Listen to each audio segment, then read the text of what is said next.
নমস্কার, আদাব। আমি মৈত্রী। আমার এই ব্লগে আপনাদের সবাইকে স্বাগত জানাই। প্রথমে বলুন, কেমন আছেন সবাই? আশা করছি সবাই ভালো আছেন, তাই তো? সামনে দেখতে পাচ্ছেন কর্ণফুলী নদী, আর নদীর উপরে রয়েছে ব্রিজ, আর ব্রিজের উপরে বাসে করে চড়ে চলে যাচ্ছি আমার গ্রামের বাড়িতে। তাই ভাবলাম আপনাদেরকেও সাথে নিয়ে যাই। চলুন আপনারা সবাই আমার সাথে। আপনাদের সাথে তো আগে কখনো শেয়ার করা হয়নি। আমি হচ্ছি চট্টগ্রামের মেয়ে, আর আমার গ্রামের বাড়ি হচ্ছে চট্টগ্রামের পটিয়া থানায় পাথুয়া গ্রামে। যাই হোক, বাস থেকে পটিয়া থানাতে নেমে রিক্সা সহযোগে আমি আর আমার ছোট ভাই মিলে চলে যাচ্ছি আমাদের গ্রামের বাড়ির উদ্দেশ্যে। অনেকদিন পরে আসলে গ্রামে আসা। সামনে এই পুকুর আর এত বড় বড় খেজুর গাছগুলো দেখে মনটা খুশি খুশি হয়ে যায়। আসলে শহরে তো এসব দেখা যায় না। শহরে তো যত সব যান্ত্রিক জীবনযাপন, লম্বা লম্বা দালান কোঠা আর রোবোটিক লাইফস্টাইল, আর ভালো লাগে না। যাই হোক, একটা প্রোগ্রামের জন্য আমরা বেশ কয়েকজন রিলেটিভ আমাদের গ্রামের বাড়িতে এসে আমরা জমায়েত হয়েছি। দেখতে পাচ্ছেন রাস্তার ধারে কত শিম গাছ লাগিয়েছে। ওই যে সামনে যে পুকুরটা দেখতে পাচ্ছেন, এটা হচ্ছে আমাদের গ্রামের শিকদার পুকুর। কত স্মৃতি ওখানে। আমরা স্নান করতে ওই পুকুরটাতেই আসি, যদিও আশেপাশে আরও কয়েকটা পুকুর রয়েছে, কিন্তু হেঁটে হেঁটে এটাতেই আসি সব সময়। যাই হোক, এখানে তো রিক্সাটা ছেড়ে দিলাম, ভাবলাম এখান থেকে হেঁটে হেঁটে যাই। প্রথমে ছোটবেলায় যখন আমাদের গ্রামে আসতাম, বাড়িতে আসলেই আমার ঠাকুমা একটা শরবত করে দিত, লেবুর রস আর চিনি মিশিয়ে। এখন তো ঠাকুমা গত হয়েছেন বেশ কয়েক বছর, তাই ওই শরবতটা এখন আর পাওয়া যাবে না। সামনে দেখতে পাচ্ছেন বেশ ইট বালি এসব জমা করেছে। আসলে আমাদের বাড়ির আশেপাশে আরও কয়েকজন তাদের আধা পাকা বাড়িটাকে সুন্দর করে বিল্ডিংয়ের মতো করে তুলছে। আজকাল গ্রামের বাড়িতে সেই আধা পাকা বাড়ি আর মাটির বাড়ি বলুন খুবই কম দেখা যায়। আর সামনে মেয়েটা যে আসছে, এ আমার সম্পর্কে ভাইজি হয়। সামনে দেখতে পাচ্ছেন এরা উঠোনে খেলছে, এটা হচ্ছে আমাদের উঠোন, এরা আমার কাজিনরা। এটা হচ্ছে আমাদের পারিবারিক মান্ডব ঘর, এখানে পূজা আস্তাদি হয়। যাই হোক, তাড়াতাড়ি ব্যাগটা রেখে সবাইকে নিয়ে, আমার জুনিয়র কাজিনদেরকে নিয়ে বেরিয়ে পড়লাম একটু ঘোরাঘুরি করতে। এই জায়গাটা দেখছেন, এটা হচ্ছে আমাদের গ্রামের স্কুল, বাথুয়া উচ্চ বিদ্যালয়। এখানের মধ্যে আমার বাবা, কাকা, আমার পিসিরা পড়ালেখা করেছেন। ওনাদের সময় হয়তো বা এত সুন্দর দালান ছিল না, হয়তো এটা রিসেন্ট করা হয়েছে।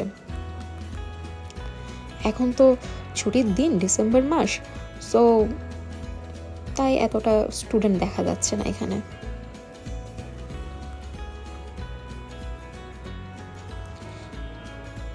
চলুন, প্রায় সন্ধে হয়ে আসছে, বাড়ির দিকে ঘুরতে ঘুরতে আস্তে আস্তে যাই। এটা হচ্ছে আমাদের গ্রামের স্কুলের মাঠ। শহরে তো এত বড় মাঠ দেখাই যায় না, তাই না? সামনে দুজন হাঁটছে দেখছেন, লেমন কালারের, সে হচ্ছে আমার কাকাতো বোন তিন্নি। আরেকটা ব্ল্যাক অ্যান্ড হোয়াইট স্ট্রাইপ করা জামা, এ হচ্ছে আরেক কাকাতো বোন, এর নাম হচ্ছে ঐশী।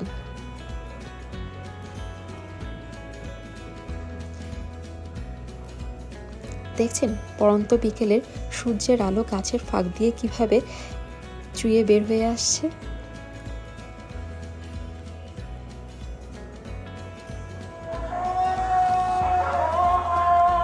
তিন্নি, ঐশী,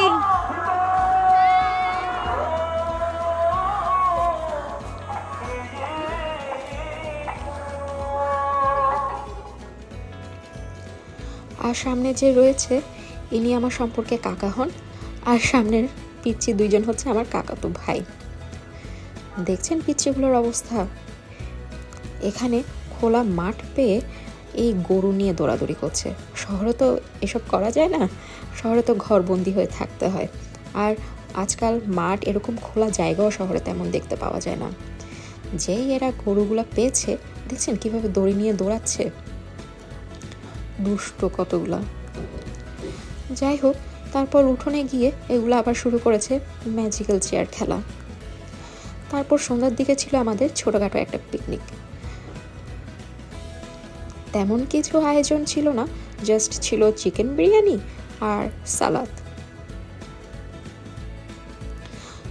আর পিকনিকের আয়োজন করতে করতে এখানে মা, কাকি, কাকু, পিসি আর আমরা কাজিনরা বসে বসে গল্প করছিলাম।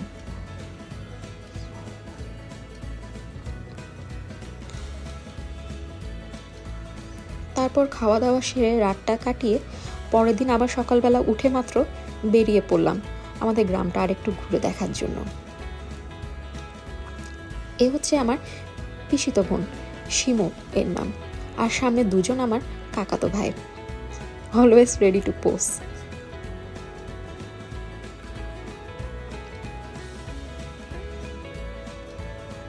একজনের নাম স্বপ্নীল আর একজনের নাম হচ্ছে এখানে আয়ুষ। পুরো বাড়িময় এরা এত দুষ্টামি করে। আর দেখছেন লজ্জাপতি গাছ নিয়ে খেলছে। আসলে তো আমরা ছোটবেলায় এমনই ছিলাম, লজ্জাপতি গাছটাকে একটু করে ধরলেই বটে যেত পাতাগুলো।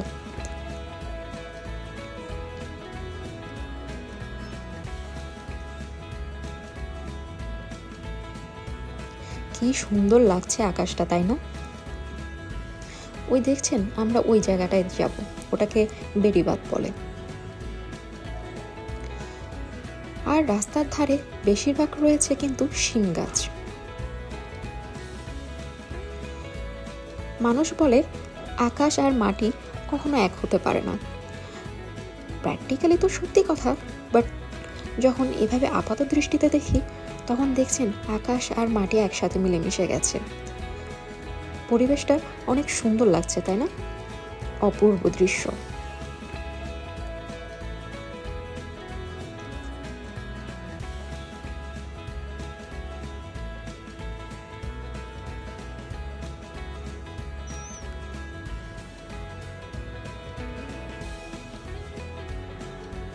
চোখের সামনে এত সুন্দর দৃশ্যটা দেখে মনটা ভালো হয়ে গেছে।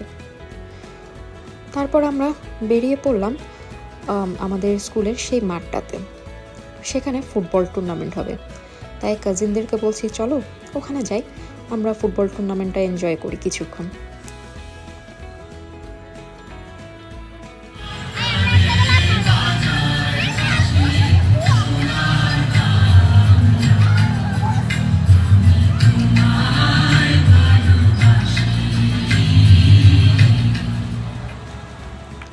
জাতীয় সঙ্গীত দিয়ে শুরু হলো উদ্বোধন। তারপর খেলা তো শুরু হয়ে গেল। এরপরে আমার কাজিনদেরকে নিয়ে ঝালমুড়ি খেতে খেতে কিছুক্ষণ টুর্নামেন্ট দেখেছি।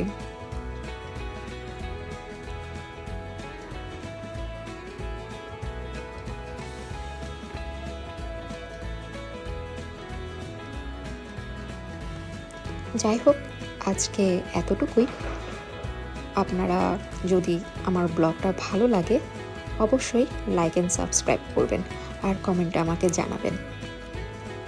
আপনারা ভালো থাকবেন, সুস্থ থাকবেন আর অবশ্যই মৈত্রীর সাথে থাকবেন।